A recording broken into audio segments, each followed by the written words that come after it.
பாஜக 19 மாநிலத்தில் ஆளுங்கட்சியாக உள்ள நிலையில் சராசரியை விட குறைவாகத்தான் தேர்தல் பத்திரங்கள் வழங்கப்பட்டுள்ளதாக பாஜக தமிழக தலைவர் அண்ணாமலை தெரிவித்துள்ளார். சென்னை விமான நிலையத்தில் செய்தியாளர்களை சந்தித்த அவர், தமிழ்நாட்டில் கும்மிடிப்பூண்டியை தாண்டாத ஒரு கட்சி திமுக எனவும் அவர்கள் தேர்தல் பத்திரம் மூலம் 600 கோடி வாங்கியுள்ளதாகவும் கூறினார்.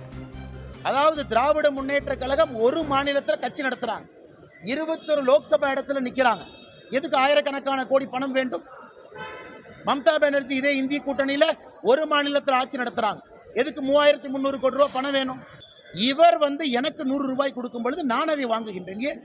அவருக்கு என்னை பிடித்திருக்கிறது, என் கட்சியை பிடித்திருக்கிறது, மோடியை பிடித்திருக்கிறது. அது ஏன் நீங்க வேண்டாங்கிறீங்க? நான் யார்ட்டாச்சும் போய் கழுத்துல கத்தி வச்சு திமுகவுக்கு போற 100 ரூபாய் போகாதுன்னு நான் சொன்னாங்களா? பாரதிய ஜனதா கட்சிக்கு எலக்ட்ரோல் பாண்ட்ல பணம் வந்திருக்குன்னா பாரதிய ஜனதா கட்சியை மக்கள் விரும்புறாங்க. ஒரே கட்சி, மாநில கட்சி, ஆயிரக்கணக்கான கோடி ரூபாய் திமுக வந்து ஏன் அந்த கேள்வி கேட்க மாட்டேங்க?